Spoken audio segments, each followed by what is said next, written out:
Good evening, folks, and thanks for joining us here on night number 2 of SRN action, week number 14 at Texas Motor Speedway. Brandon, it's the first round of the playoffs. We had a great race yesterday.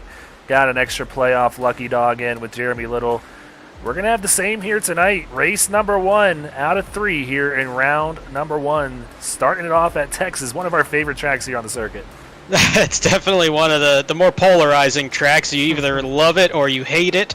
I have a little bit of a local tie to it from where I grew up. Went to this track a whole lot, so I kind of have to love it, even though I don't love the current layout. But yeah, no, I think that lucky dog race last night was good to see one of my Cup side teammates, at least, from the same shop, if you will, the virtual shop, Jeremy Little, get that lucky dog. Tonight, a whole lot more congestion in that field. We're going to have 20 drivers eligible to get that wild card entry to be the 16th driver in the playoffs. That's more than half the field tonight. I think this is going to be absolutely chaotic watching them try to sort that out.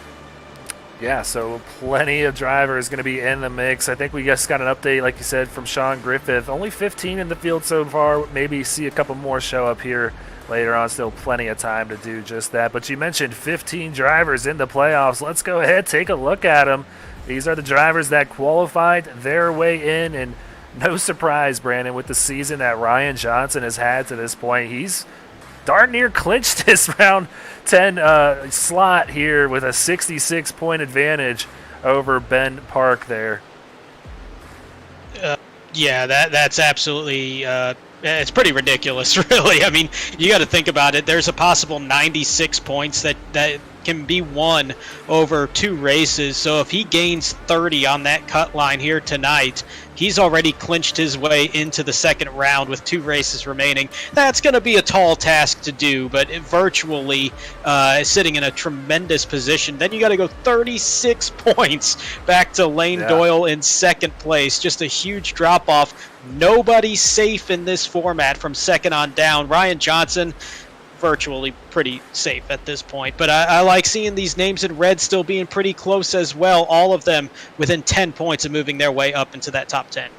You got 3 straight podium finishes for Ryan Johnson, so he'll be looking to keep that streak going. And Lane Doyle, he found himself in a third-place finishing position not too long ago. He's got some momentum heading in to these playoffs here. But there he is, Brad Herman, sitting there quietly in third, our defending champion from Season 2. So he's going to be right back in the mix here this season. So let's go ahead quickly take a look at those lucky dogs that we mentioned not too long ago. And here's the order in which they have had their best finish so far. Sean Jensick with a win this year did not qualify for the playoffs. Josh Fox, I'm not seeing him out here in the field just yet. Zala will be a contender. All these guys here really on this slide are going to be contenders here tonight. They absolutely are. There's a couple that have a lot of momentum on their side right now, and one that I really look at is sitting in that 4th slot, and that's Daniel Park in the 6 truck. Really like the progression that he's made this season. He's gotten hot at the right time. He might be somebody that's got a bit of a hot hand right now when it comes to this lucky dog race. You look at guys like Lucas Lyons, Jacob Zalas, Sean Jensick. They all have that speed where they can show up there in the top 5 late in the race and have a really good shot at it. But there's not really anybody in this field that I look at and think, man, they have no shot, looking at these names here on the screen. Yeah, Daniel Park, he had a top 10 finish in the All-Star race not too long ago and has been hovering around the top 10 here lately, and that could very well bode him a spot here in the playoffs if he's the highest finishing driver in the top 10. So we'll see what he can do, but Rob Yost is going to be looking pretty hungry out there after falling out of the top 15 a couple weeks ago and just not able to claim that spot back. So we'll see what he can do here tonight. And then we got a few more on this list as well. Raul Mesa, Ben Mueller, Walt Lipicki, and Derek Da Silva. So we'll see what each one of these guys can do and maybe make their spot in this playoff format here and be the 16th driver here in the Truck Series. So let's go ahead. What do you say? Start introducing these drivers. And we mentioned him not too long ago, Ryan Johnson, our 1 seed, very well deserving of that. Incredibly well deserving. I mean, that he has been the class of the field, and that's saying something when Brad Herman's put together statistically speaking, a tremendous season in his own right in his defense of a championship. But Ryan Johnson has just been on top of all the positive statistics, aside from, I think, laps run is the only thing he hasn't led the league in thus far. Just an incredible regular season for him. Yeah, 299 laps led on the season, 4 wins, 9 top 5s, and oh, by the way, his team, JW Racing, the number 1 seed in the team championship as well. So he's really got 2 championships on his mind here, number 1 seed in both of them. So moving on now, it's going to be one of his teammates here, Lane Doyle in the 47. Came on strong here at the beginning, winning Daytona in week number 1. I wouldn't say he's necessarily fallen off, but just not been at the top of the standing sheet since then. Yeah, I'd love to be considered falling off when only 2 of your races this season are outside of the top 13 at the end of it. But it kind of does feel that way, though. 4 of the last 6 races outside of the top 10, one of those being a 34th, getting caught up in a crash early a couple weeks ago. But he does have a 3rd place last week in our regular season finale, starting to get that mojo going once again. And I think that 47 might be peaking at the right time. Yeah, the other one being at Talladega, where he finished 18th. So that one's always a wild card. So Lane Doyle definitely one to watch here in these last 7 weeks. So we mentioned earlier Brad Herman, our number 3 seed, 20 points to the good of the cut line. Not necessarily safe by any means. We saw the 1 seed yesterday, Joseph Causey, have some bad luck and kind of hurt his gap that he had on the field, but you could see the same with just a 20-point gap. Brad Herman's got to be really on his game, and lucky for him, he knows how to get it done with that championship last season. Sure does. Also won at Texas last season in the final race before the championship race. But just these stats, 2 wins, 7 top 5s, 11 top 10s in 13 races. And oh, by the way, has been on track for all but 1 lap this season. And the only reason he didn't do that, he got an incident pointed out getting collected in a final lap accident a couple weeks ago. Oh, man, I didn't even realize that. That is a shame. But a really impressive record indeed. So his last win coming back at Dover a few weeks ago. Has had some trouble here at late. Finished 9th in that cutoff race at Kansas. So you mentioned it. He won at Texas last year. Look to see if he can do it again here this season. So moving on, Michael Madden here in the 4 seed. He has been very strong here lately in that 15 out of Rat Pack Racing. He is going to be one to really contend with here because he's always been so close to getting that championship since he's been here at Speed Racing Network. Could this be the year he gets it done? And if he does it, it's almost taking a different approach than what we've seen. We've always seen him come out hot at the start of a season, and then it just kind of gets caught at the end of it. This time got hot at the end of the regular season, a lot like Brad Herman did last season here in the Truck Series.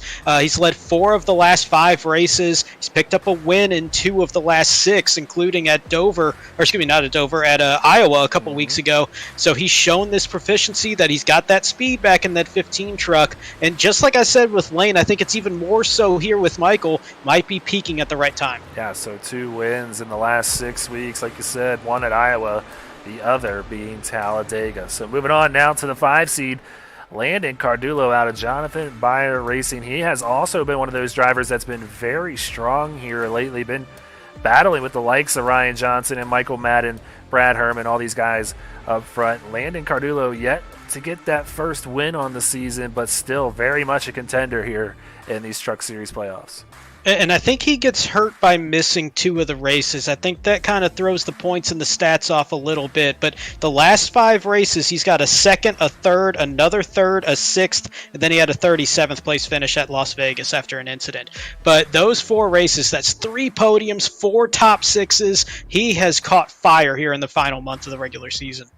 Yeah, so look to see maybe him and the rest of his Jonathan Byer teammates pick up a little bit of a spark here in the playoffs like they usually do. So speaking of one of his teammates here, Jonathan Byer going to be the 6th seed, and Jonathan was really strong last season. 3 wins, his first wins ever in his SRN career, and kind of gone cold here this season. Yet to be in victory circle just yet, just like his teammate there, Landon Cardullo. But Jonathan Byer, look to see him really be strong here tonight. This is his home track, just like you. He wants to get a dub. Yeah, and he's been kind of a perplexing one this season because he does have the pace. You see him up there in the top 5, top 10 quite often, but then in the last 8 races, 6 of them outside of the top 10. It's just very uncharacteristic, getting caught up in incidents and just having pitch strategy just go awry on him at times. Like everything that was working the last season seems to be kind of faltering this season. But he's got the speed, so he's always a contender. So next up, we got a tie here for 7th. So first, we'll introduce Blair Holloman out of Zooyost Racing. Blair, a really solid season. He was one of our Final 5 contenders last year. Looks to do the same here this year. 5 top 5s and 7 top 10s is a very impressive stat line. But Brandon, it's kind of surprising. He's only led 8 laps this season. Yeah, and I think that kind of gets skewed by how much we've seen Herman and Johnson really leading the way out in front of the pack. But I think that Blair has probably had the quietest of these strong seasons out here. He's got 5 top 5s, 7 top 10s, does have a pole as well this season, and just always seems to be in the mix at the end of these races unless he gets caught up in something, just being in the wrong place at the wrong time. I think that he's probably been the quietest, but he's had one of the stronger seasons out here. Yeah, so Blair will definitely be another one of those contenders we keep mentioning here. So the other guy tied for 7th here is Bobby Anderson, another one of our Final 5 drivers from a season ago. Well, wasn't it Final 6 in the Truck Series, I believe? So one of our Final 6 drivers from a year ago. Bobby has really come on strong here lately. Got his first ever win in Speed Racing Network right here in the Truck Series and has really propelled him to some solid finishes here of late. Bobby looks to maybe make another splash and make his way into the final. And he's just doing it his way. He's been very consistent. He kind of lingers around that 10 to 15 range on the track. What he's always done, though, once the playoffs start, is just enough to keep advancing. He's done that the past 2 seasons. That's kind of his MO, and I do agree. He's gotten better as the season has gone on. First 3 races of the season, all outside of the top 30. Since then, just one finish outside of the top 20. Well, going on now to the 9 seed here. Another one of those JW Racing trucks here, the 46 of Trevor Williams. Really a solid season for this guy. So surprising to see him back here in the 9th position. Just didn't accrue enough bonus points to really get up there in the standings. But that win back in Pocono was a dominant one. It really looked strong back there. Always looks solid. Curious to see how he'll do tonight at Texas Motor Speedway. His numbers aren't the best at mile and a half. He's usually pretty solid, but yet to be up there running with his teammates like Lane Doyle and Ryan Johnson. Yeah, and you point out the mile and a halves, and that is going to be a little bit concerning. At Atlanta, a 28th place finish, 38th last week or 2 weeks ago at Kansas in the regular season finale. But you take those races out, and his average finish is somewhere down around 10 at the end of these races. So he's really been good. It's just these intermediates kind of just seem to be that thing that just kind of holds him back, and there's a lot of intermediates in this postseason, but he has shown the proficiency to be up front quite often in these races. Maybe he can turn that luck around. Yeah, and I think that goes to show just the talent and how much people improve here this season in the mile and a half programs. All these trucks are very competitive, so it's just a tough time competing with these guys. So he's going to have to really make some tough decisions here today and try and finish that 46 up towards the front, because he's really close to that cut line, which consists of a tie as well before the 10th seed. Nick Halda going to be the first up, another one, the 4th JW Racing truck, so all 4 of them inside the cut as well. So that's really shown what a great season it's been for all these guys. Really has, and they still have a shot to get all 5 of their team trucks in there here tonight with the lucky dog. But Nick, I've brought up with Blair being quiet. I think Nick Helda has been another one of those quiet drivers, and he's done it with a lot of consistency, just being right around the top 10 at the end of most of these races. He's only got 1 race all season outside of the top 20. That came at Atlanta with a 31st place finish, but aside from that, everything 20th or better, just been very consistent out there on the track no matter what type of circuit we have. Well, next up, the man that's been super hot lately, finished 2nd back at Kansas, almost came away with the win, Andrew Harris. He is the last driver, +1 to the good, very close to the cut line here, but Andrew is looking very determined to get it done, even caught a snap of him in an underdog truck out there. I got the underdog look right there. Yeah, he started the season 3 races outside of the top 20, but since then, in the last 8 races, he's had 6 finishes inside the top 8. The other 2 got caught up in incidents, and it really affected the day. He has been very, very good, and we talked about it a lot. It's almost like a mentality shift. He's gotten a little bit less aggressive, and I think that's boded well for him. He's putting the truck in a lot better positions, and it has showed these past few weeks. Well, that first driver sitting outside the cut line going to be Ben Park out of Tank Racing. Not too much to be concerned of. -1 just behind those 2 drivers, Nick Halda and Andrew Harris. And Ben has been running up towards the front with these leaders lately, yet to really get that great finish on the season. But he has looked solid of late and looked good in the All-Star race and looks to be strong here in the playoffs. Yeah, he definitely looks good. He had a slow start the first 4 weeks of the season, but since then, just one finish outside of the top 20. His only reason why he's back here right now is because he just hasn't accrued many laps led or many bonus points in other forms. But if you do the natural points, not counting any drops or anything like that, he's 8th in the point standings. Yeah. So very good season for Ben. Just hasn't gotten the bonus points to lift him up. Yeah, 2 top 5s, 5 top 10s in his rookie campaign. Not too shabby. So another one of his rookie teammates here this season, Kyle Lingerfeld, another driver I've been very impressed with here in the 65. He looks to be strong here in the playoffs. It's hard to even decide, Brandon, who is not going to make the cut. He's got 1 top 5, 6 top 10s on the season, so another solid stat line for a driver this far back in the 13th seed. Yeah, and his thing is going to be, can he pick up a couple more spots on an average finish from where he typically runs? He's usually in that 10 to 15 place finishing range, and that might be good enough, but that's going to make it very close, especially when you're starting a little bit behind that cut line coming into it. So he's very good about minimizing mistakes, staying out on the racetrack, finishing laps. That could go a long way, but he just might need a couple more positions forward than he's been getting this regular season. Well, moving on to the other Tank Racing stable here, AJ Pritchett out of Tank Racing, the only representative for Tank Racing here. He's been strong here this season, so like you said, with another driver, Ben Park, just didn't accrue enough bonus points to be further up in the standings. He's got himself a little bit of a hole to dig out of early on.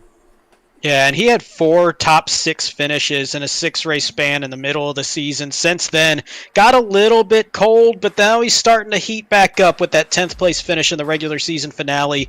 So he does have 6 top 10s, 2 top 5s, but like you pointed out, just didn't lead any laps this season, didn't pick up many bonus points, but naturally on the point standings, 9th, another one of those guys that are up in the top 10, but sitting here below that cut line. Yeah, 2 top 5s, 6 top 10s for the 14 here. So our last driver in the playoffs, Jose Castellanos, makes it in.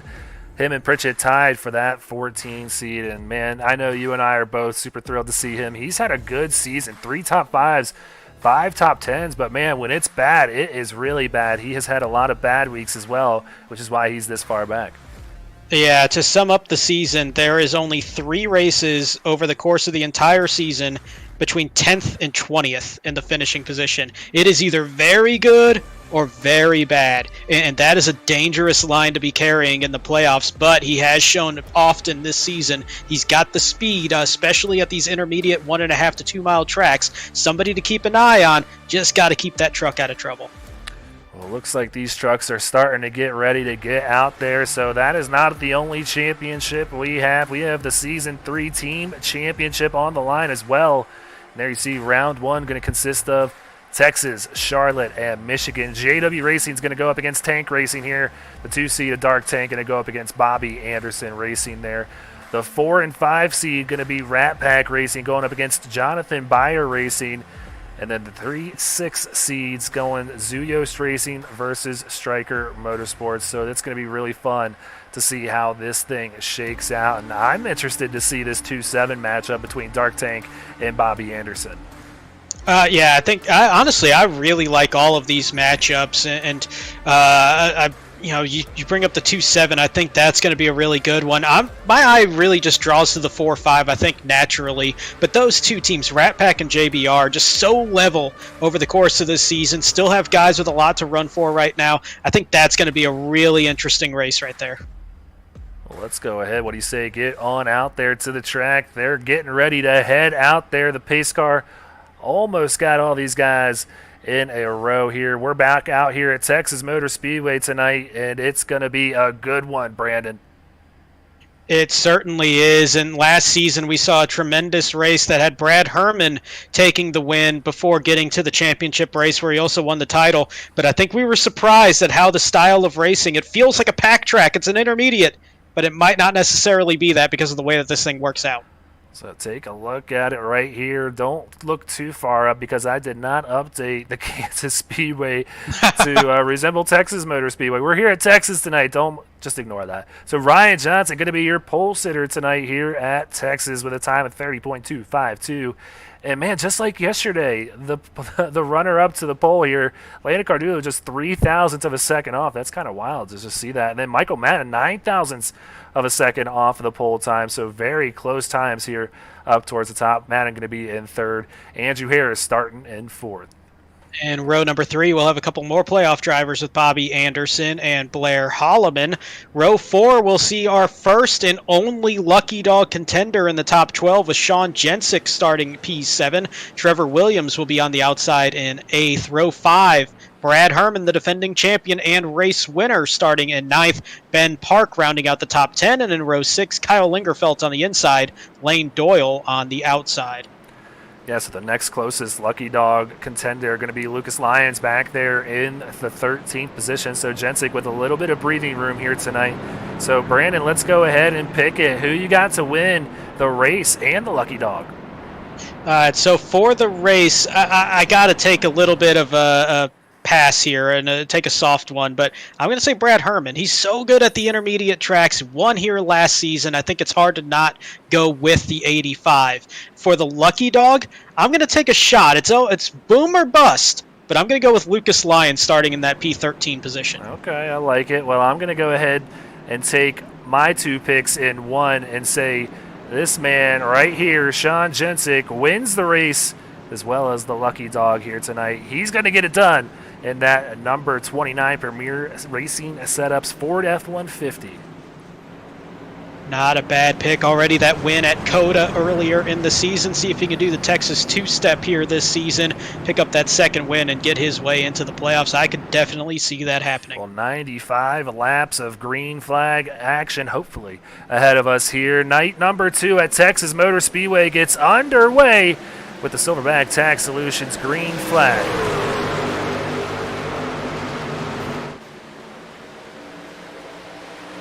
Oh, already trouble out in turn number 1 and a caution out on the racetrack. We got a couple trucks turned around, and I see one of them has one of those neon green spoilers on it. It's the 49 of Nick Halda caught up in this one on turn 1.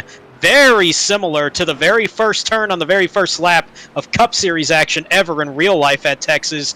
This time a lot smaller, but 3 trucks caught up. That is not how you want to start off your first season in the SRN playoffs. So let's go ahead and see if we can take another look at it here. Looking from Ben Mueller's vantage point, looked like it might have been an issue here on this restart right at the beginning. Like you said, been an according effect? No? It's Ben Mueller. Oh, Nick Halda gets turned a little bit, so we'll have to go a little further up. I feel like the truck in front of him might have missed a shift or just didn't go like expected, and that might be a couple trucks farther up with Jonathan Byer. Actually, looks like he kind of just a little bit slower than what everybody else was expecting. Just the way that he kind of backed up a little bit there. We'll take a look. It might have been even further than that, and he was reacting actually. But Nick Halda took the move to go to the outside, tried to shoot the gap down the middle, and just ran out of space. Well, that did not take very long. We went green flag all the way to the end in yesterday's for 130 laps. The very first lap, we are under caution here early on at Texas Motor Speedway. So we're going to see a few takers come down pit road. Looks like Lingerfelt, Nixon, Yost, Cunningham, Smith, Halda, and Ben Mueller all going to come down. Not a terrible idea if you got caught up in some damage there. Some of these guys going to want to drop back, just kind of let this play out just a little bit. But I mean, you only got really a half mile of green flag action on those tires right now. Tires are at a premium here, but I don't know. Too much benefit is going to be there that early. But you brought up caution free last night. We were also caution free in this race 1 year ago, so it took us all of about a quarter of a mile to break that caution drought here after a caution-free couple of races at Texas Motor Speedway. Well, it's bound to happen eventually there. Race admin's deeming that one a racing incident. Yeah, I kind of figured that would be the case with just the way the checkup happened. And Nick Halda just went to the middle. And unfortunately, Dean Gagliano got into him a little bit and shoved him down into, I believe, was Nathan Nixon down there. So under our first caution of the night here, Landon Cardulo, though, taking advantage of this quickly. He's out in front now after starting in second. Andrew Harris up to second now as well. Ryan Johnson lost 2 positions in just, how long was that? We might say about 10 seconds or so by the time that caution came out. But I think the leaders were just outside of turn number 2 by the time that caution came out. So not a whole lot of time, but that might tell you on fresh tires on the early run, that outside line might have some juice in it here. Yeah, we'll see. These trucks usually tend to act very differently than the Cup cars. It seemed like it was a bottom line race for those Cup cars yesterday where they were bottoming out really badly in 3 and 4. I don't think they're going to have that much handling issues in these trucks here tonight. These things are going to be glued to the track. They're going to be pedal to the metal the whole way around, almost like it's a super speedway. So look to see some great racing here once we get this thing underway. Yeah, and that's where I was kind of thrown off last year with this truck race as well. And, you feel like the intermediates, the 1.5 miles to 2 mile tracks for the trucks, they always want to be kind of bunched up, and you get that super speedway style feel. But here at Texas, Kentucky also, I think because you have that one flat side of the track or flatter side of the track that really makes throttling a lot more of a thing, where you have to kind of balance everything, and handling is more of an issue.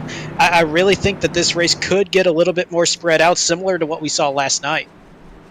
Well, we're going to find out if that's the case or not. The whole top 8 consisting of playoff trucks here. The first non-playoff driver going to be Sean Jensick down there in the 9th position. Next closest going to be Troy Techmeyer in 13th. So let's get that Silverback Tax Solutions green flag back out here in Texas and see what we got from these truckers here in race number 1 of the playoffs.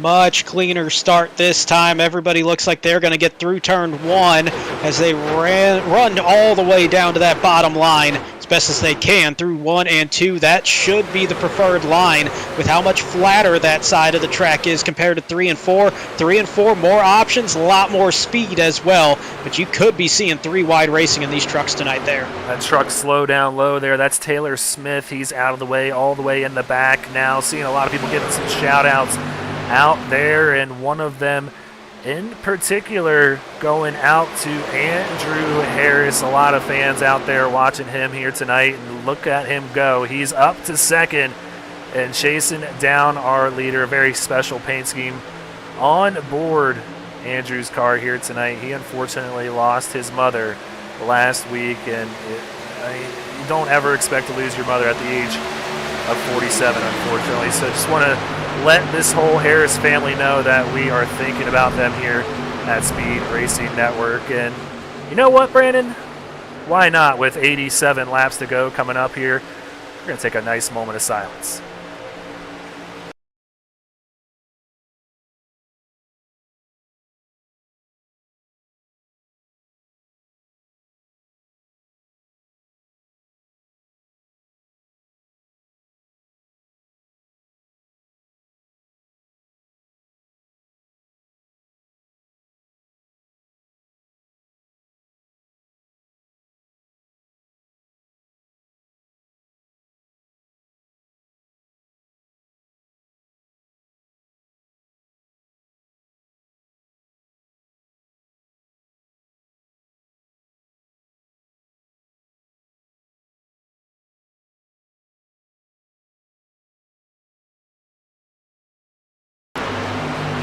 Back out here at the track.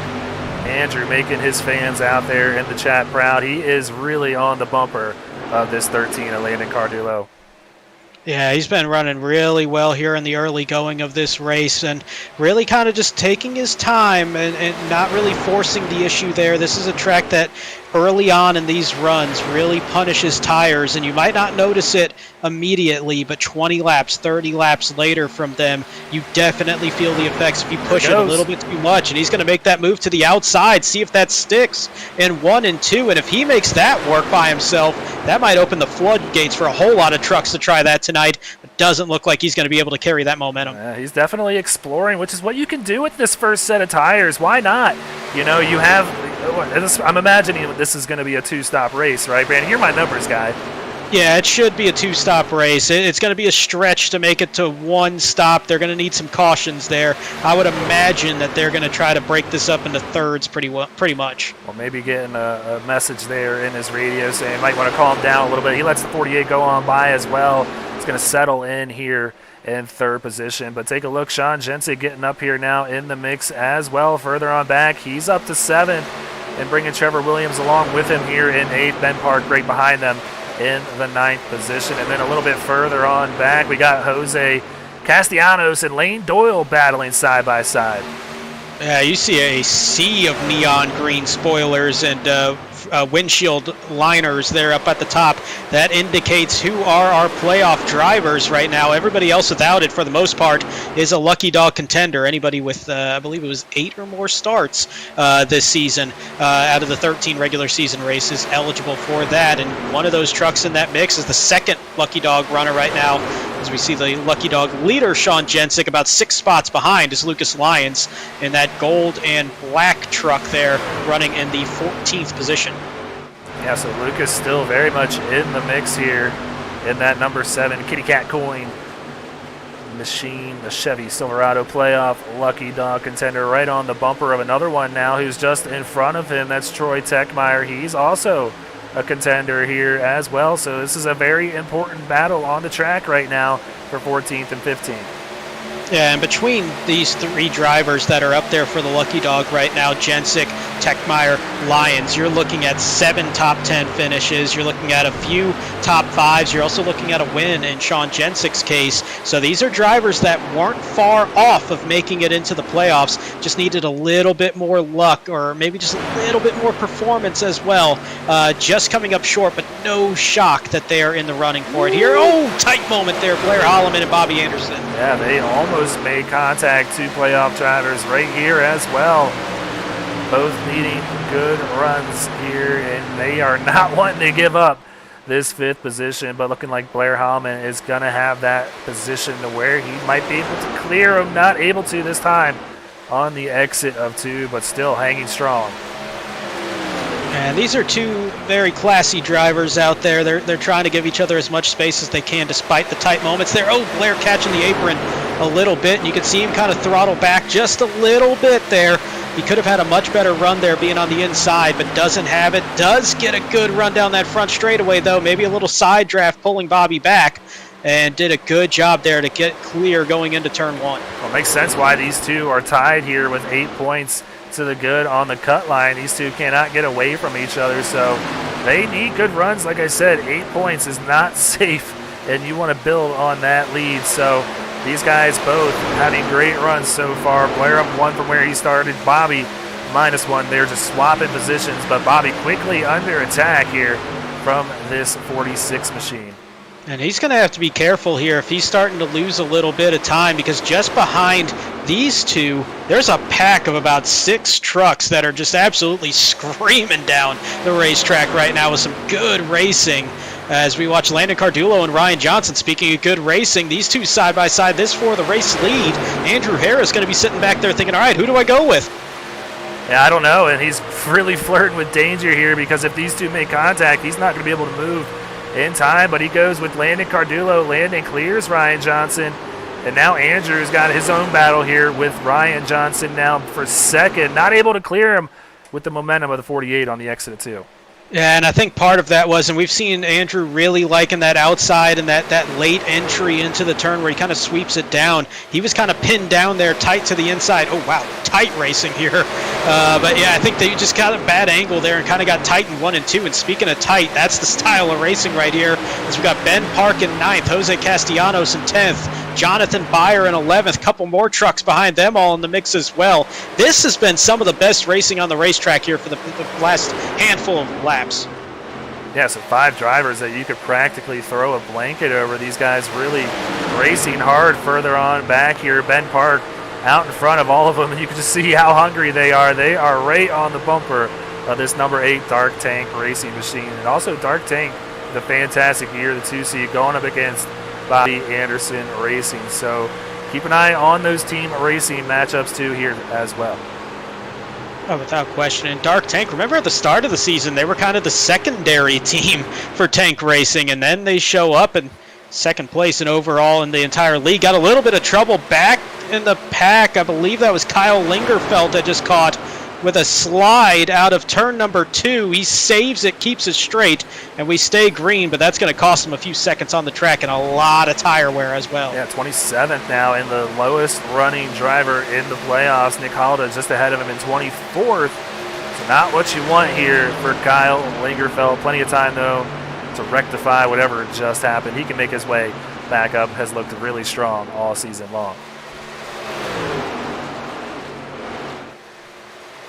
Back out front, Landon Cardulo continuing to lead the way around here, but a nice run to the outside there. Oh, catching the grass a little bit, might cost him some momentum. Ryan Johnson with a power run to the outside. Yeah, Landon's going to have a really hard time battling off this move here. Ryan's going to get a big run down this backstretch, and he's going to clear this 13 and take over the lead in that number 48. Just caught a bunch of blinking all of a sudden on my screen. Not sure what happened there. Don't you disconnect on me, Brandon. I can't do this on my own now. I'm a little worried that it's not me, actually. But anyway, we'll see if that clears up. But back out on the racetrack, it's Ryan Johnson out in front. Sorry, got way distracted there for a second. Oh, wow. It says 8 drivers dropped out. Oh, my goodness. Well, that is not what you want to see. Lane Doyle, Austin Purnell, Jose Castellanos, Rob Yost, Trevor Williams.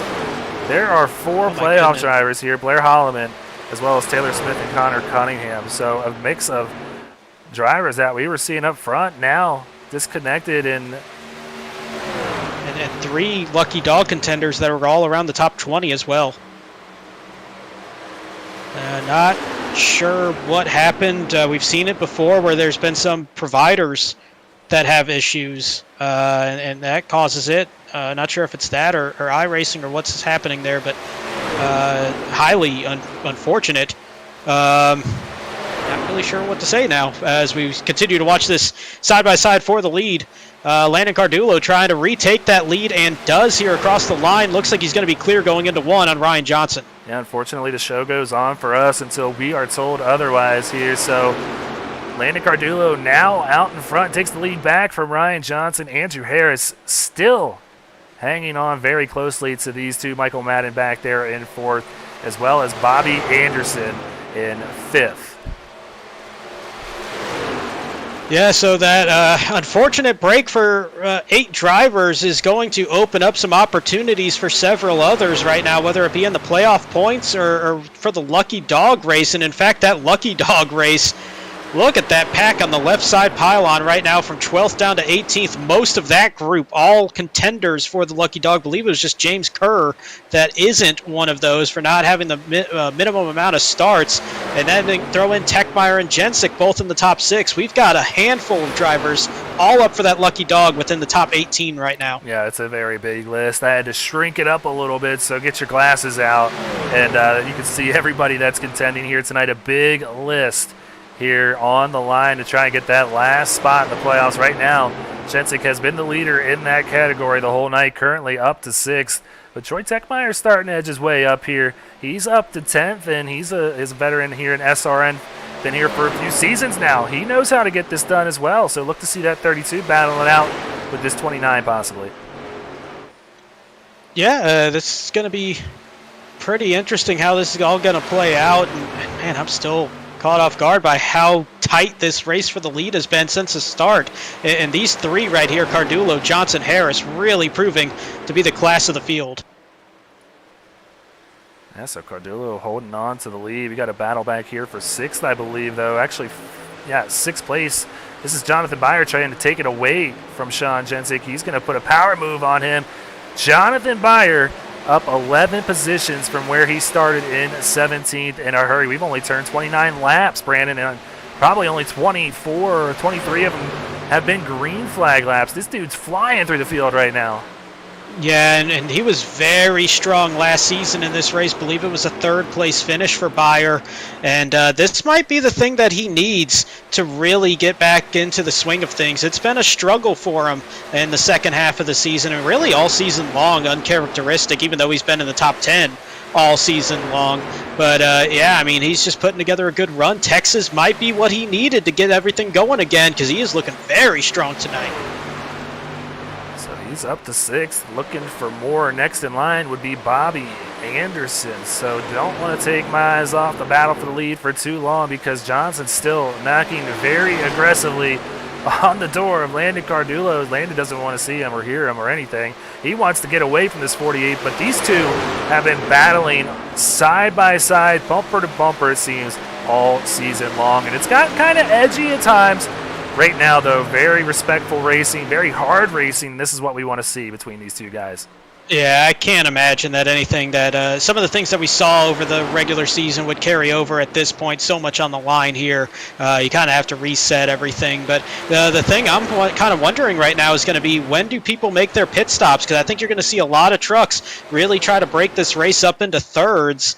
And that might be some strategy play here that you could see. Maybe a couple of guys like a Michael Madden, a Bobby Anderson, maybe they take a swing with an undercut and try to make up some of that gap up to those top 3.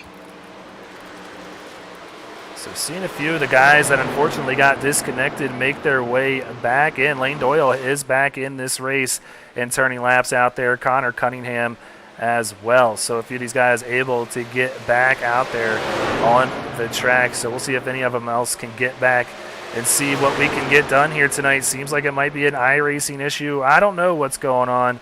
And this is why we usually build those build weeks in on those season beginning installs there. And I don't know what's going on tonight, but a few guys unfortunately experiencing difficulties. We're going to try to figure out and see if there's anything getting done. Yeah, not too sure, but what we do know right now is it's like 9 of the drivers in the field affected by this already, and now multiple laps down, leaving 24 on the lead lap. And oh no, now we got Andrew Harris on pit road. Yeah, this is a weird sight considering where he is. He's kind of just right in the middle of pit road, not even in his stall. Might have been a equipment malfunction or something, not sure. What is going on tonight with this is wild.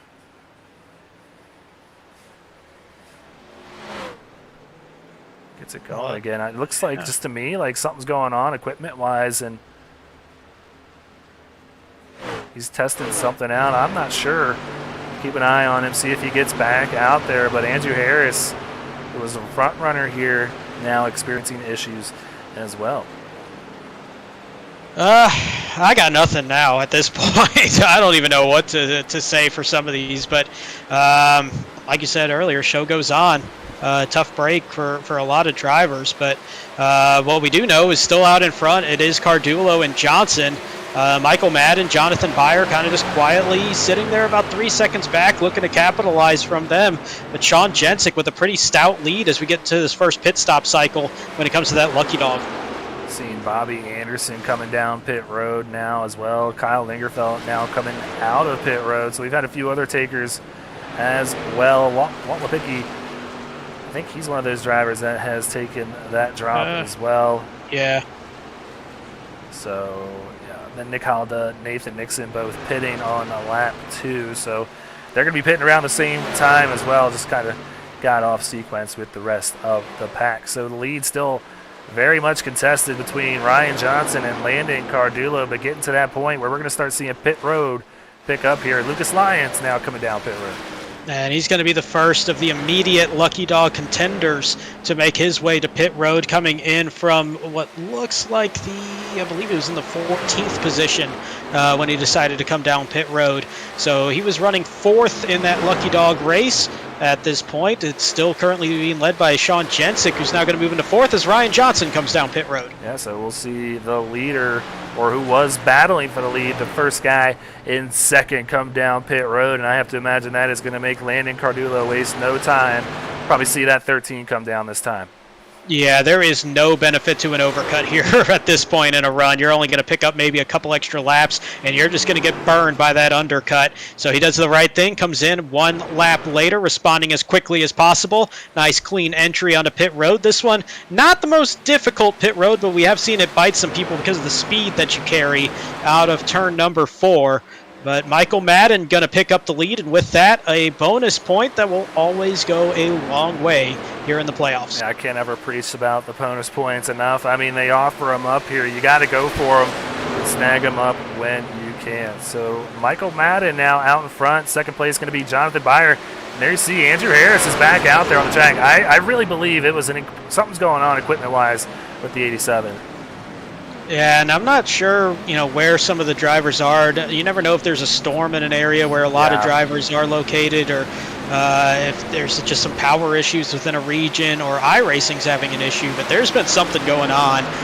Maybe all of them are connected. Maybe Andrew wasn't necessarily connected, but that absolutely wild first half of the race here with some of those tech problems. But Nick Halda going to move up into the lead and grab one of those bonus points after spinning on lap number 1, getting caught up in that incident. So nice job to stay with it, stay on the lead lap, pick up the bonus point, and see what'll play out here in these last 55 laps. Yeah, and also take into account, I mean, we've seen it's just been ridiculously stupid heat. That's the only way I can put it, Brandon. You're with me here in the Southeast. It has been just stupid how hot it's been down here as well. So I'm sure a lot of these power stations are being taxed as well, and I don't know what's going on right now, but it's crazy. Yeah, and I mean, I feel for everybody that got caught up in that, especially those that were trying to make a playoff push there with the Lucky Dog. Just, I mean, there's no consolation there that you can say, but it's some of the things that happen sometimes with technology. But Ryan Johnson, that undercut, you want to talk about how powerful that is. 2.8 second gap now on Landon Cardulo. That's just deflating when you're that guy that was leading the race and you come out over 2.5 seconds behind the guy that was behind you just because he pitted 1 lap before. And it could have been he got on a little bit better too. These guys really practice their pit entries a lot, so I'm sure Landon and Ryan were very competitive as far as that goes. So yeah, we'll see if Cardulo can run him down. Right now, he looks to be pretty much, picking up about a 1/10 or 2/10 of a second. But you push too hard back there in that 13, you're going to wear those tires out quickly. And this 48 is just going to pull away. Yeah, this is where you really got to debate, and with so many trucks that kind of dropped out, though it looks like most have gotten back in, if not all have gotten back in, so that we're starting to get more trucks back out onto the racetrack, so that does increase the opportunities for a caution flag to come out. But you're kind of sitting there, if you're Landon right now, just going like, what do I have to do at this point? Because you got 2 seconds in front of you, you got 2 seconds behind you. You could try to push it, but if you kind of mistime that and this turns out to be a long run, that might really backfire. And I mean, it's hard to imagine he's going to fall way back looking at those intervals, but he might lose a few positions, and every point matters this time of year. Now I'm seeing, Brandon, that all of the drivers except one, that being Austin Purnell, have made their way back out there on the track. So I'm hearing that there's some stuff going on behind the scenes. We'll see what happens, but right now we're just being told the show goes on. Like I said, we'll see what happens here. We are just about to the halfway point of this thing in a hurry after a very, very early caution. So we're going to go ahead, step aside really quick, run a few commercial breaks, and come right back with this exciting action.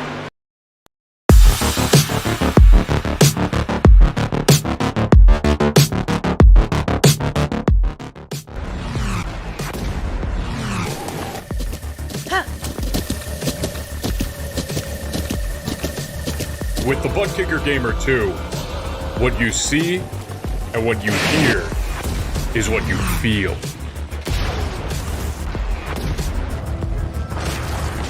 Butt Kicker. The future is feeling.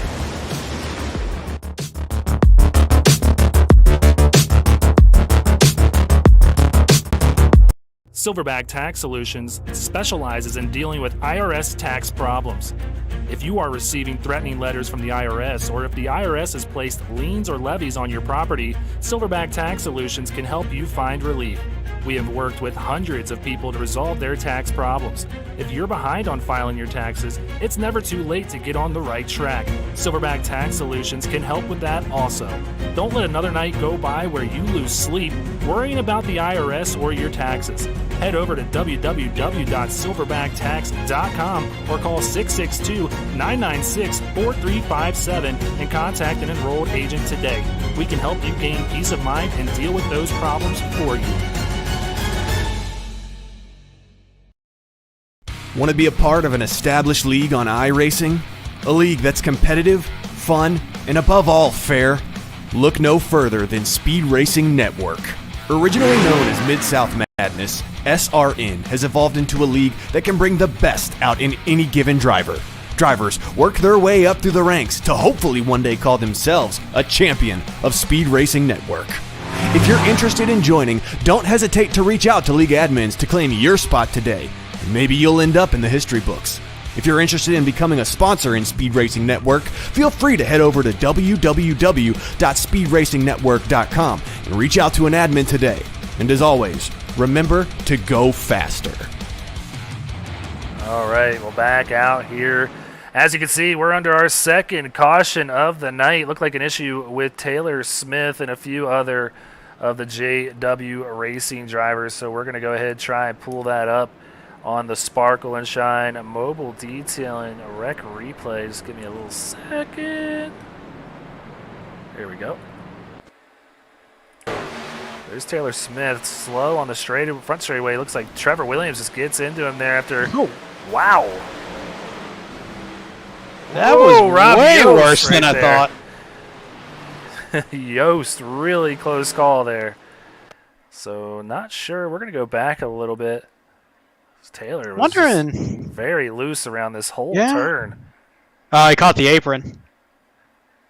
So probably fresher tires after that pit sequence. He catches the apron right here, and that truck just really starts getting unstable from that point. The 46 of Trevor Williams tried to avoid him, and he just came out so high that it just got him loose, got him into the wall. Nowhere for him to go. He got a turn down into the 24, and Taylor Smith went for a wild ride there.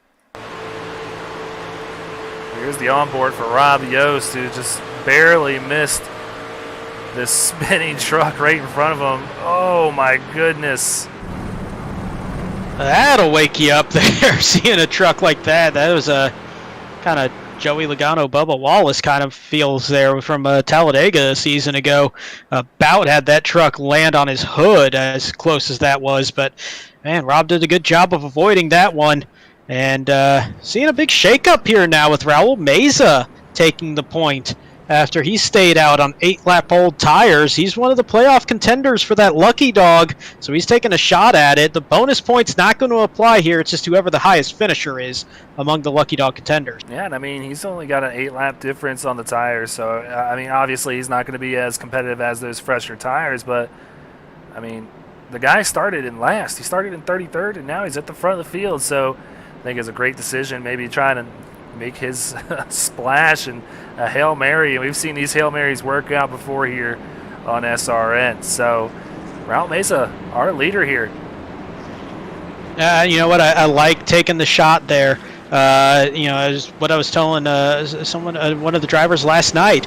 You know, if you don't feel you have the speed to get that lucky dog, and if you're in that position that you got to get it, you got to do something different to put yourself out there to try to get in front of everybody else and try to win that position. So you got to go atypical on the strategy. I really like this call. It might not work out, but it's worth a shot. So why not go down the list here? Our top 10 going to be Raul Meza, Ryan Johnson, and then the next playoff contender there, Sean Jensick here in third. My pick to win both the playoff lucky dog as well as the race here tonight. He's looking very strong. And there we have Landon Cardulo in fourth, Jonathan Byer in fifth, Brad Herman sixth, Bobby Anderson in seventh, Michael Madden in eighth place, Lucas Lyons here in ninth, and Nathan Nixon here in 10th. Yeah, so we got 4 lucky dog contenders all sitting there in position to possibly take this one. Sean Jensick's been the class of that field all night long, but it's very possible that he's still got a good shot. I think Meza, it might not be immediate, but I think here in a couple laps he's going to start to fade back. But if he gets some help with cautions, could work out pretty well. But Sean Jensick's still been very good all night long. Lucas Lyons has been there. Nathan Nixon has been slowly moving his way through the field. He's been the big mover aside from Meza in that race, going from 19th up to 9th. So it looks like they keep adding laps on here. See if those pace car lights come back on or if we go back to green flag racing here.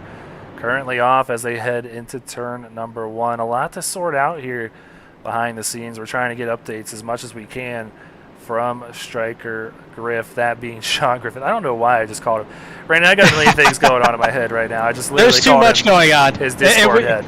And we got a lot of rumors going around and a lot of talk about what might be happening, and we're working on verifying things. I know there's been a lot of people saying and throwing out some information that might be right, might not be right. We're working on that. That I can say, but as we saw Andrew Harris getting a late wave around there, as he, I believe, was the lucky dog this time, so a little bit of a late start there. But yeah, we're going to be going back green, 45 laps to go here, and man, this has just been a wild night. I'm kind of all over the place myself. Yeah, so Andrew Harris gets back on the lap. We'll see if he's able to catch up to the field because it looks like they're going to go green here, not seeing the pace car lights come back on, or those super cool yellow lights that they have around this Texas Motor Speedway. So we're going to get back underway after our second caution of the night and turn them loose to kick off lap number 51. Raul Meza gets it back underway here in Texas. Actually, a really good jump there from the 37 on those slightly worn tires. A lot better than I was anticipating. Now, the real trouble is going to be on this side of the racetrack, 1 and 2. Grip is a premium around this portion because it's so much flatter, about 10 degrees flatter than the opposite side. And you can see him getting swarmed up either side from Cardulo and Johnson, making Sean Jensick as well. And that is the factor that we were worried about. Yeah, just the course of one lap, he's going to fall out of the top 5 just like that. Bobby Anderson now going on by. And then he's going to bring Michael Madden on by in one lap. That Raul Meza has gone from 1st to 8th, but still in good position if he can find a place to settle in here back in the 8th spot. So back out front, these two still side by side, Ryan Johnson and Landon Cardulo battling for the lead. But they got a new contender up here, the 29, as Sean Jensick wants to get in on the mix. He's in the mix. Jonathan Byer now pulled up into the mix, and don't look now, but the defending race and champion, race winner and champion winner, Brad Herman, into the mix as well. All of them all about a half second apart right now, and looking very strong at this portion of the race. The one that's really curious to me is Sean Jensick, because he's got somebody in his ear saying, all right, you got about 6 spots right now back to the next lucky dog contender. I would hope he's got somebody in his ear to kind of get him some information there on that one. And so how hard do you push it? Do you really try to go for it? Do you get aggressive, or do you just, kind of hold as best as you can? It's one of those things as a racer, you always want to push for it, but you kind of got to think big picture as well. That's a tough spot to be in. Yeah, the next one up behind him, Nathan Nixon there in 8th. That's his teammate who's having a great race so far, up 11 from where he started. A lot of big movers. Byer up 13. You got Nixon here up 11. Jacob Zala up 16. Raul Meza, he's starting to fall back through the field, but where he stands at 13th, he's still plus 20. And then you got Daniel Parker plus 12 back there in 18th position. So a lot of big movers so far in this race, and one of them is going to be Andrew Harris, who's trying to come back up through the field now that he's on the lead lap. I just realized we got about 10 of the top 18 drivers, all lucky dog contenders right now, so still very much alive in that. If Sean Jensick backs up just a little bit, we might have a heck of a race for that one there, but he's got a pretty good gap at the moment as we watch Andrew Harris working his way back through the field. He's up into the 20th position right now, and looks like he's holding steady with the times from the race leaders, even with them in clean air and him in traffic. Yeah, so we'll see if he's able to move back up to where he was up here with these guys. But look at this mess up here in the top 10. There's battles all over the place. Jensic trying to pick a spot to get by Ryan Johnson. And then Byer back here racing very tightly with Bobby Anderson. Wow, they make contact almost. It looked like a little net code. I believe Bobby has a little damage on the left front there. Oh my goodness, that is a prime example of netcode giveth and netcode taketh on that one. And man alive, I thought that was not going to end well for those two trucks, the way that they got squirrely and next to each other. Oh, hello. I hate that, man. I'm trying to check out. It's like on the inside. Why do I need to see that iRacing? Come on. It's a great shot for a road course, but yeah, that was a different view. But now it's a different view as it's Bobby Anderson to the inside this time of Jonathan Byer trying to race for that 5th and 6th position. It's just hard to pass when you have these fresh tires, but these trucks feeling really fast. Byer going to be careful not to get spun by the 15 there. Looks like Byer got out of it a little more than Madden was expecting. And now Madden to the outside of Byer. Move Madden up to 6. If he can clear Byer here, he's bringing along his teammate Nathan Nixon behind him as well. And Ben Park up in the mix as well here in 9th. Ben Park moving his way through, and you brought up a name a little bit ago, and I'm starting to become a little bit of a believer in the pace of that 75 truck right now. Jacob Zala running in the 10th position. He's holding pretty steady with the lap times of the race leaders. He's a couple seconds behind Park, so he's got a little bit of gap there. Might not be able to hang on to too much of a draft, that little bit that does help around this racetrack, but he's leading that second pack at the moment, sitting in a pretty good position if there's some trouble there on that lead pack, or he gets a caution and can kind of pull himself back through, but he's got some good speed in that Toyota. Yes, and two of our playoff lucky dogs battling here for 10th and 11th, and then you got Jensic further on up in 2nd and Nathan Nixon in 7th. So the playoff lucky dogs really showing up here tonight and really flexing muscle. They know what this means. It's a shot to race for $500, so it's going to be getting pretty testy here late in this race because it's go time. I mean, we're down to 35 laps to go. That's going to fly by here if we stay green. Yeah, it definitely is. 30 seconds a lap around this racetrack. You could be looking at just about 17 minutes of racing left around here. And we have seen some long green flag runs at Texas historically around this racetrack. Even though it might not feel like a green flag type of racetrack, it has turned out to be one. Wow. Big move to the inside from Lucas Lyons to work his way around. I believe that was the 26, excuse me, Josh Mueller. Yeah, so Josh Mueller, a playoff driver from a season ago. He's one of those drivers on the outside looking in for that playoff lucky dog. Seems like they're all just migrating up towards the front. Like you said, 10 of them in the top 18. It looks very red here on our scoring tower. So back out front, no change. Ryan Johnson still with about a quarter of a second lead over Sean Jensic. And then you got Landon Cardullo back there in the 3rd position, followed closely by Brad Herman. Michael Madden making a move for that top 5 position for Bobby Anderson now. So the 15 moving on up. 15 definitely moving up, and he was a runner-up last season at this Texas race, and a lot of his style showing up here, just kind of making his way through the field every lap, just inching forward. And as this race continues to develop, looks like that 15, that Ford F-150, getting some more and more speed in that, and he's starting to show up in typical Michael Madden fashion here late at an intermediate. Yeah, so no surprise to see him coming up through the field here. Brad Herman making the move to the outside of Landon Cardullo. He's going to try to make that outside pass in that 2nd lane. Like I said, last season's Texas winner knows how to get it done. Starting to look good, up 6 positions now from where he started. He's able to clear this 13. He's going to set his sights on the 29 and the 48 just ahead of him. And this outside line in 3 and 4, it's going to be a little bit slower middle of the turn, but he should get a pretty good run off. Now, because you got that double dog leg, that does kind of kill some of that momentum the outside can have at times. That inside a little bit of a shorter way around that front straightaway, so it's not quite what you typically see around racetracks with that outside line. And here in 1 and 2, the outside you can carry speed, but it's just so tight to get some momentum out there. Even in the trucks, it's a little bit better in the trucks, but it's still a little tough. But he does enough there into turn 3 to barely cut down in front of that 13. Yeah, so the 85 clears the 13, move Brad Herman up to 3rd. See if he can keep moving on up through the field. So let's go ahead, head on back to Troy Techmeyer. Looks like he's got a nice little battle on hand with AJ Pritchett here for 11. Techmeyer's been really impressive so far tonight. He's looked really strong in that number 32 machine. So he is looking good, but he's got a few more spots to go if he's wanting to get that playoff lucky dog spot here. And great run just behind him as well. Dean Gagliano up 9 positions from where he started, up to 13th. Yeah, all 3 of these drivers with a really quiet night, but a really solid night.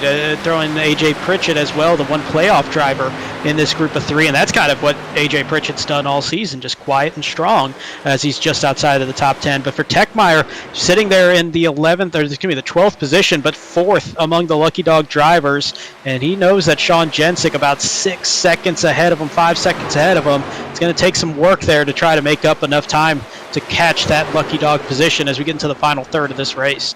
Look at how tight this pack's getting now. Ben Park making a move to the inside of Nathan Nixon here. Nathan not going to want to see that because he's trying to move up and trying to catch his teammate there, Sean Jensick, up in 2nd for that playoff Lucky Dog.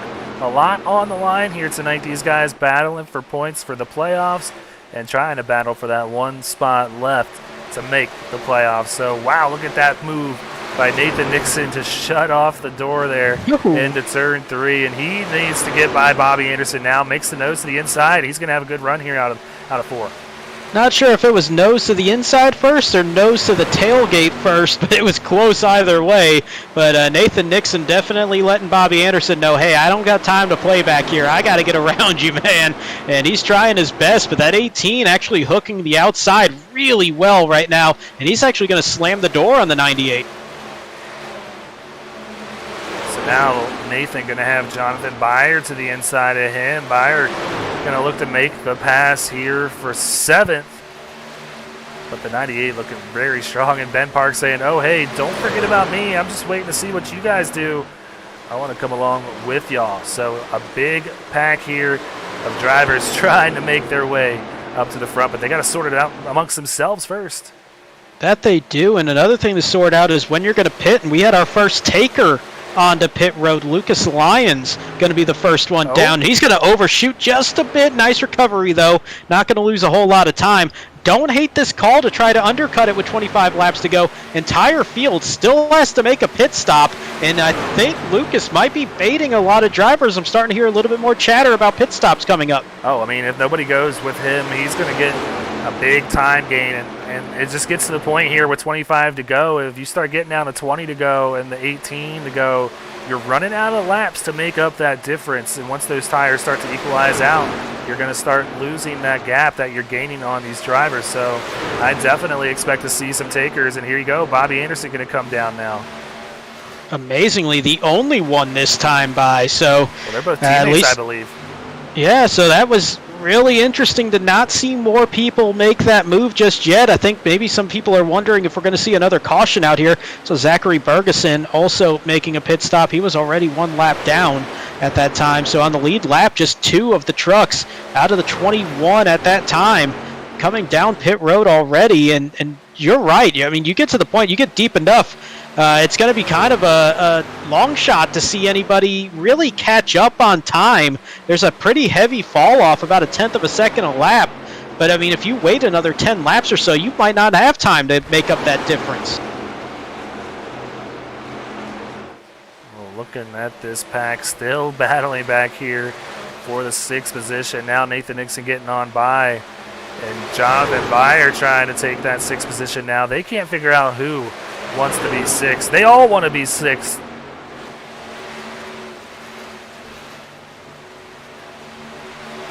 They Ooh, is this a tight race? But Nixon, it's not so much I want to be 6th, it's I want to be 3rd right now, because that's where Sean Jensick is.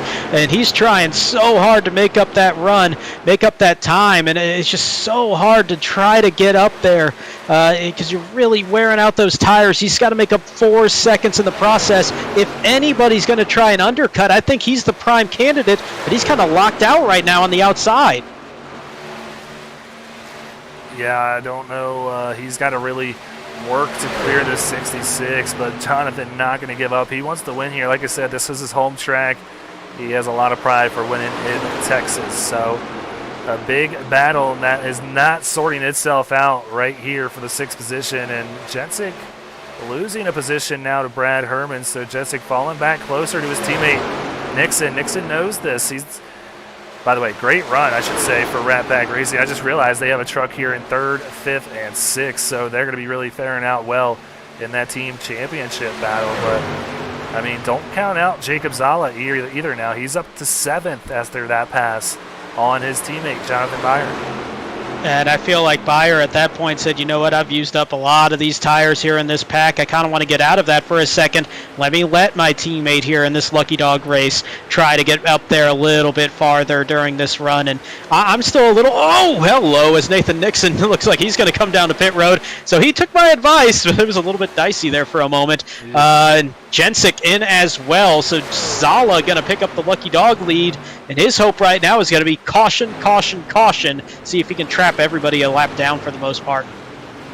Yeah, so that number 29 Premier Racing Setups F-150 slides into the stall nice and smooth, so we'll see if that is able to help him gain some time on these leaders. And there you see him, Ryan Johnson, not feeling any pressure from anyone right now. Brad Herman a whole second behind as we see Michael Madden coming down pit road now.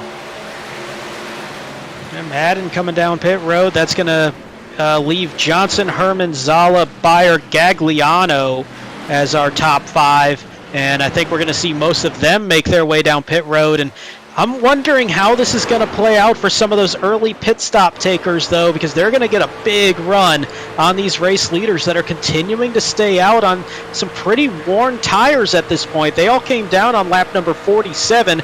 We're at lap number 78. That's going to be about a second and a half of fall off on these lap times at the moment. Well, this is a totally different. See, Ryan Johnson, you got to think about this, has the 66-point cap, so he's got a little more wiggle room to play with this strategy as opposed to other drivers. So I'm not surprised to see him staying out. The one I'm surprised seeing stay out so long is this man right here in second. Brad Herman still yet to come down and still staying out there. So we're going to come to the stripe this time to take 16 laps to go. And if I'm remembering correctly, he's only 20 points to the good as well. So if he loses too much time on this staying out, he could really lose a lot of points and maybe tighten up this race on the cut line.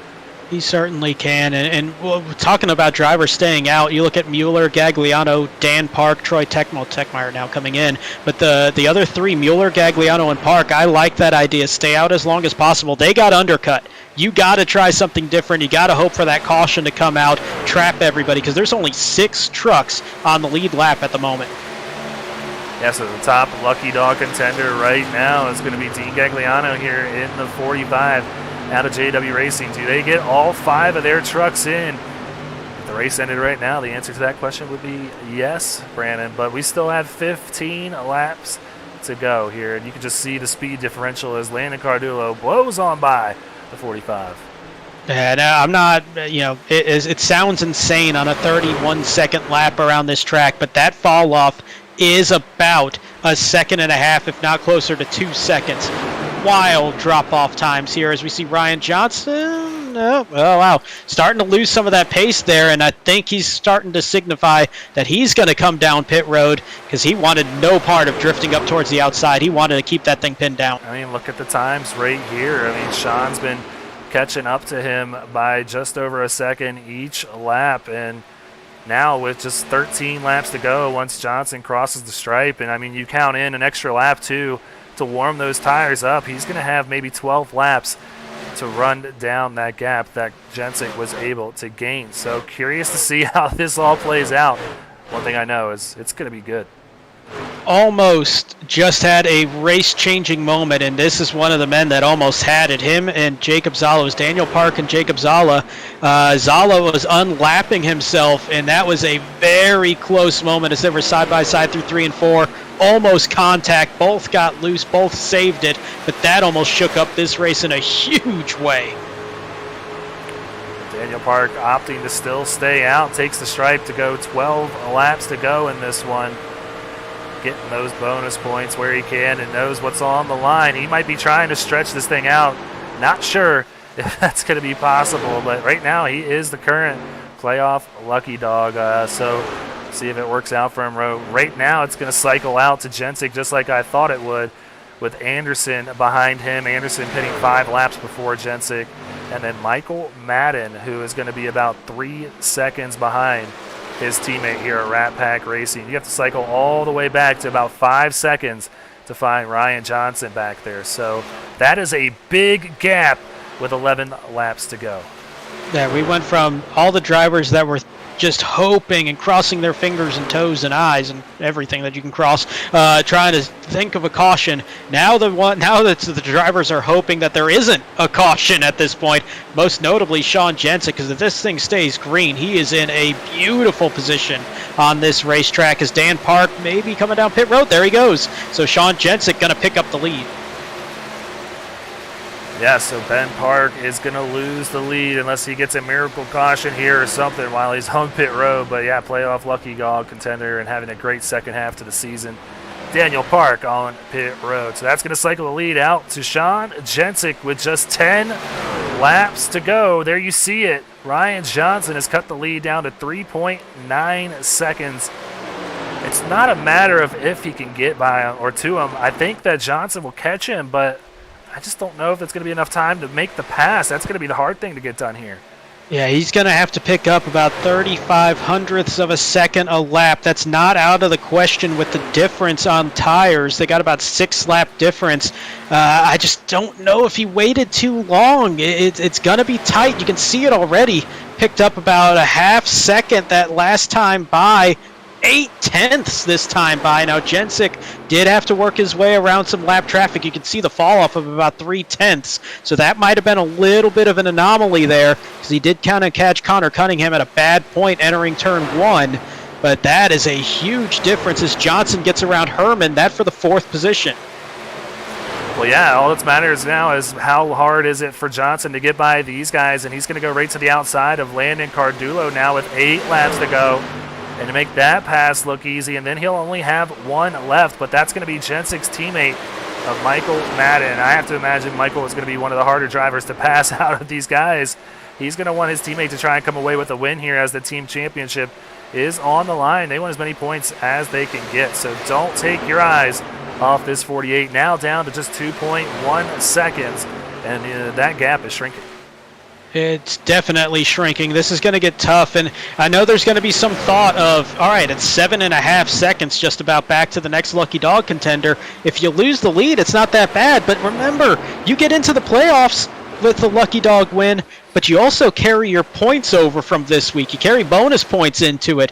Everything rolls into that. So that win, that's an extra 5 points or so there for going from first place with the win back down to second or third. So you want to fight for that as best as you can, but now it's nothing but daylight between that 48 of Ryan Johnson and the 29 of Sean Jensic. Yeah, you see the gap right there. It's not that big with 6 laps to go. He knows that he's got a good shot to catch Jensic, but like I said, it's not about catching him, it's about passing him. So we're going to see these two battle it out here, but Sean Jensic going through turns 3 and 4, he's going to come to the stripe this time to take 5 laps to go.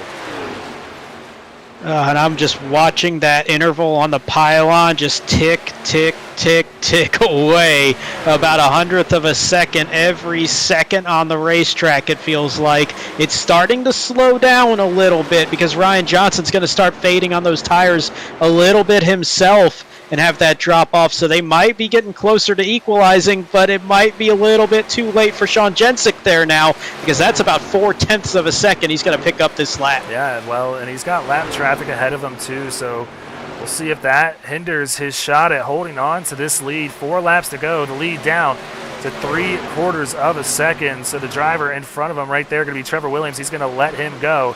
Great move by the JW Racing driver here to let these two battle it out. The lead down to a half a second now as they exit 2. I'm sure some would think, hey, teammate, help a teammate, but you also don't want enemies at this point in the season when you're in the playoffs. So that was a very smart move there from Trevor Williams. Just let this thing play out on the racetrack. Don't get in the middle of it. But speaking of the middle of it, 0.2 of a second now for this race lead. And don't count out Brad Herman either. He's closing in as well within a second. Yeah, so this is going to be a great battle here to the end. Jensik's got to make sure to get that truck down at the bottom. That's going to give that inside lane to the 48. He's going to go right on by and make it look easy here. And you know what? I think Jensik saw himself get trapped down there in the middle and thought, I am not going to risk that lucky dog, and just kind of backed up a little bit more than he might have needed to. He'll lose the race lead, but he's going to hang on to something more important in the big picture. Yeah, so everything shapes up the way it looks right now. Jensik will be battling in the playoffs and have a nice little cushion added with these points he's gained here tonight. But man, no surprise, we've seen him win all season long. The 48 back out in front. I might just change my number to 48. Seems to work in real life. Seems to work here on iRacing as well. Ryan Johnson coming off of turn number 4 to see that white flag waving in the air. And that is the all-important flag right now, as that makes the race official.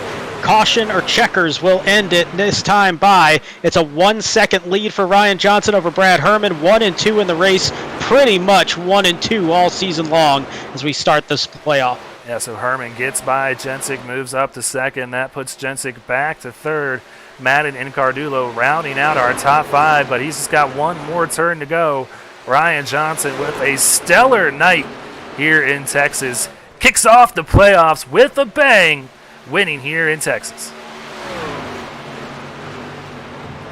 Man, I was kind of questioning how late he came down pit road, but he knew exactly what he was doing on that, and he just pulled off that power move, pitting later than everybody else, and he made good use of those fresh tires as he worked his way back up front in just about 10 laps on the racetrack. Unbelievable run for an unbelievable season that continues. Win number 5 now for Ryan Johnson. Yeah, so this TJ's Team winning moment sponsored by TJ's Team at morethanAcape.org. Brandon, we know what's about to happen right here. He's got to make this a staple here.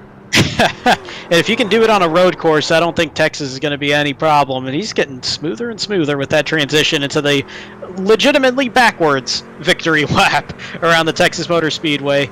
And that's about 200,000 virtual fans that you can be waving to around this racetrack with the stands full. Yeah, always an impressive feat to just whip that thing around the way he does, and just does his little take on a kind of his own Polish victory lap. He's going backwards, but in a different fashion. Yeah, it's I was going to try to say what Polish would be backwards, but I don't even have a shot at that. But yeah, I mean it's a different one, and it always looks fun. I kind of wish I would have done it first, but I'd also have to win first to try it. But that's a heck of a victory lap right there. Yes, it is. So TJ's Team, as always, sponsoring this winning moment as well as every winning moment this season. Ryan Johnson's had 5 of them so far. 5 wins for the 48 here, and kicking it off with a bang. And his teammates, unfortunately, not having as good a night. He's the only one in the top 10, so we'll be interested to see how the battle shapes up between JW Racing and Tank Racing, that 1 versus 8 seed battle here early on in these playoffs. Yeah, that a little bit of a surprise. I mean, you got to go all the way back down to 17th place Dean Gagliano for the second highest JW finisher, and that might be the surprise of the night. With how dominant that team has been all season long, that they not necessarily off to the greatest start there, but still 2 legs left in this opening round. Yeah, so Ryan's going to go ahead and just burn it down all night. He does this every time. He's probably well-versed in these celebrations from the way the man races out there. So we're going to head up to the blimp, check out the results here tonight before we get to these post-race interviews. Ryan Johnson comes home with the win, 1 second over Brad Herman there in second. Jensic is your playoff lucky dog there in the third position. Michael Madden and Landon Cardullo round out the top 5. In sixth place, it'll be Ben Park out of Dark Tank Racing. Jacob Zala will be the runner-up in the Lucky Dog race with a P7 finish. Bobby Anderson, we always say he just does enough to keep advancing. 8th place tonight here in the opening race of the playoffs. Nathan Nixon, third of the Lucky Dog drivers, 9th overall in the race. AJ Pritchett, once again, just quiet and solid, rounding out the top 10. There's Jonathan Byer not having the night that he wanted to, coming home in 11th. He knows that he is usually a front runner here, but still a solid night, a solid kickoff to his playoffs here in that 66. Kyle Lingerfeld with a solid night as well, comes home in 12th after starting this race in the 11th position. Lucas Lyons, really good night, but comes up short of getting that playoff lucky dog bid. Troy Techmeyer in 14th. 15th goes to Andrew Harris after battling back from what I believe was some technical issues that he had on his end there. Absolutely. Sean Kozier will be in 16th. Dean Gagliano will be in 17th. Raul Meza took a shot at that alternate strategy and obviously did not work too well, but he's going to come out in the 18th position. 19th will go to Nick Halda, and in 20th, first truck, 1 lap down, will be James Kerr. Yeah, and your butt kicker hard charger of the night is, in fact, Jacob Zala there in 7th, up 20 positions, so a great run for the 75 here this evening. So let's go ahead and see if we can track down some of these guys and get right down to these post-race interviews. There is Sean Jensic. Let's go ahead and bring him on up to the booth. Sean, it's Greg Olenek, Brandon Domain up here in the SRN broadcast booth. Solid run. Congratulations on qualifying for that playoff lucky dog. Know you wanted the win here, but were you thinking big picture all night just trying to qualify for these playoffs? Yeah, I mean, especially since I haven't finished a race on the lead lap under power since week 6 at Pocono, and the only other time was week 4 there at Coda. So this is my 3rd race where I've finished under power and on the lead lap. So I was kind of looking big picture there. Last round of pit stops, pit a little early, pushing harder than I should have. But I was just trying to get back on the lead lap and, not get put a lap down if the caution were to come out. So I was just looking big picture and just hoping I could keep all those other lucky dog guys behind me. I absolutely did that, and now you get the big picture of the playoff racing to look forward to, and all those points carrying over now into Charlotte next week. And what's that do mentality-wise? I mean, obviously, you pointed out it's been a rough season aside from the highs that came from that win at Coda and Pocono with a solid run there. But now you can put all that behind and start looking forward. Yeah, I mean, it's a new season now. All the points reset. There's only a select few guys here racing. I feel like I've grown a whole lot over the past 13 weeks, and I've gotten a whole lot better than I was week 1. So I'm looking forward to the rest of the playoffs and hoping my vacations aren't on Wednesday nights so I can race for a championship here. Yeah, you'll definitely be a contender. I'm convinced that nobody wanted to see you get into the playoffs. So here you are, come home in 3rd here tonight. Congrats once again. But before we let you go, you got any friends, any family, any sponsors you want to give a quick shout out to? I mean, first off, I want to, just as you pointed out, thank all those guys that didn't want to see me in the playoffs. Here I am. I'll be here. I'm in green this time, not the normal color spoilers I got every week. So you'll be able to see me nice and clear. But I want to thank all the guys over at Rat Pack. I also want to thank the new guys that hopped on board. You saw my truck this week, Premier Racing Setups. Been picked up by them, so got a good deal with them over there, so I'm happy to promote the brand. Also want to thank Sparkle and Shine. I wouldn't be here without him. That's saying a lot. And I also want to thank Urable. So thank you guys up in the booth, and I'll see you next week. All right, man. Well, I'm sure they'll be excited to welcome you with open arms in Charlotte, man. Have fun celebrating with the team. Great team night for Rat Pack Racing. Have a good night, man. We'll see you out there in Charlotte. Thank you. See you. All right, Brandon. Well, that was Sean Jensic coming home, number 3 here this evening. Brad Herman here sitting in the broadcast waiting booth. Let's go ahead and bring up Brad Herman. Brad, congrats on a runner-up here tonight. Last season's winner here at Texas. You come home 2nd this season, but still a solid start to your playoffs here, and you're defending campaign of your championship there in Season 2. How's it feel to kick it off the way you did here tonight? Yeah, I came up one spot short, but happy to have a good run. This is my best track on the server, hands down. So happy to come out and have a good finish. But it's obvious it's been all season. You got to come out and beat Ryan if you want this championship.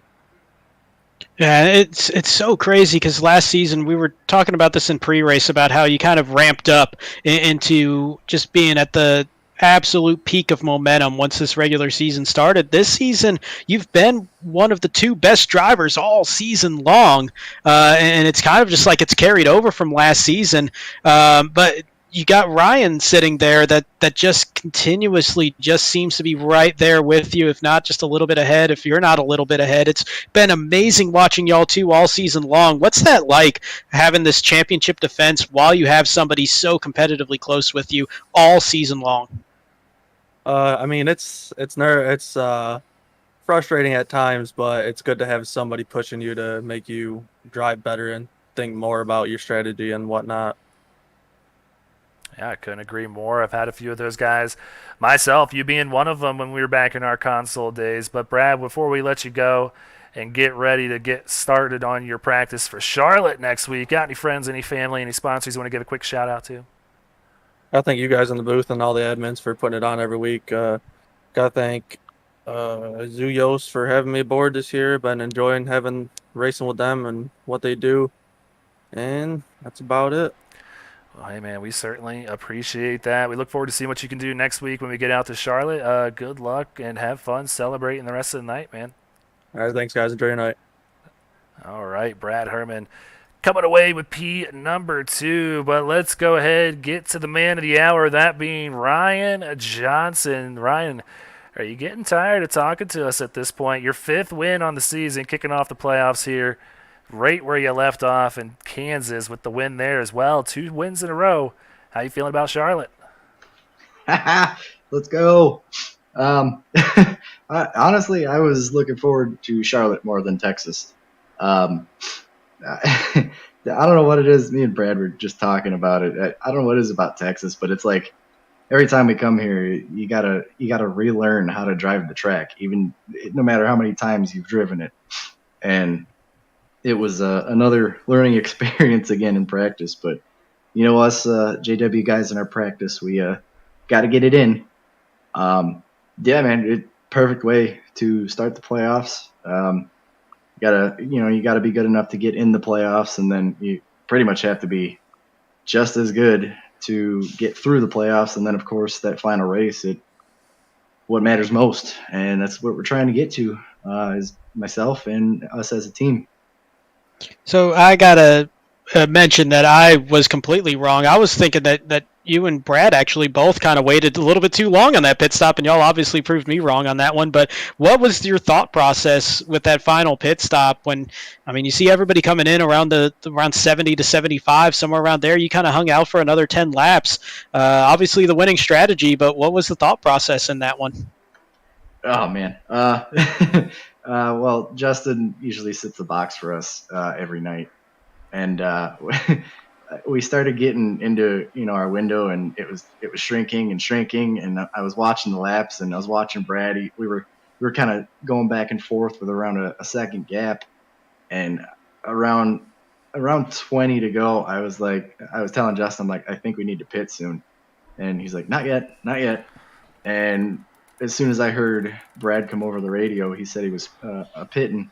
I was like, okay, we'll have 1 lap better tires. I like that. And it just so happened to be, I think it was like 15 to go. And I was like, we got time. I just don't know if it's going to be enough.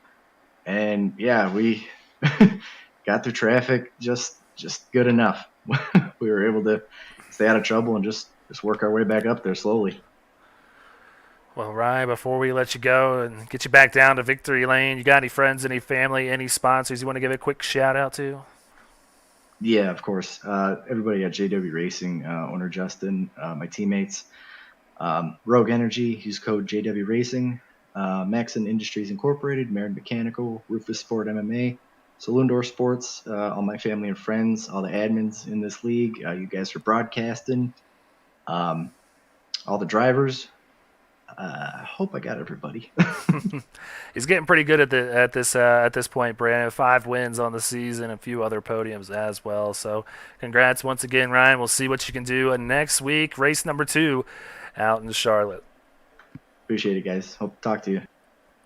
All right, so Ryan Johnson, your winner here tonight. And man, we're getting used to saying that here. He's just really put on a clinic quickly to 5 wins in his rookie campaign. That is just bonkers numbers. Yeah, I mean, he's won over 30% of the races. He's led over 30% of the laps this season. Just unbelievable numbers. And, I mean, it's not a slight to Brad Ehrman. He's had an incredible season, and that runner-up finish tonight, it just shows, like, man, he's been there all season long as well, and I think there's a couple other guys as well getting a lot of momentum at the moment, and we might be in position for a really, really good playoff run, and everybody's chasing that 48, but I think there's some guys that are starting to heat up as well. This could be really interesting. Yeah, so definitely come back. It's going to be a very good playoff here, and it's probably getting very tight with some of the issues that we saw here this evening. But admins did a great job in sorting it out amongst the drivers, and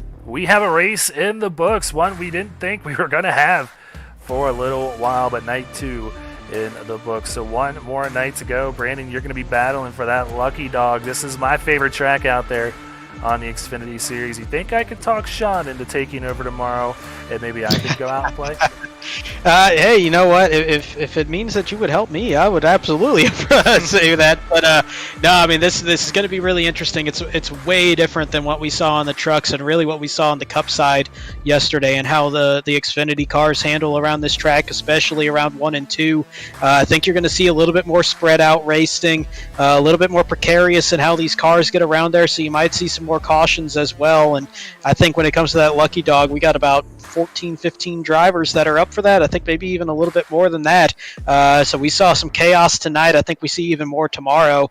And just kind of pick a name out of a hat, and that might be the favorite for that lucky dog. Yeah, so same place, same time. We'll be at the same track, just different cars. The Xfinity Series going to hit the track at 9:30 p.m. Eastern Time. We'll hit the airwaves at 9:15 p.m. Eastern Time. So please hit that like button, hit that subscribe button, hit that little bell so you know exactly when we go live. But that's going to do it for us here tonight. The Truck Series is done here in Texas.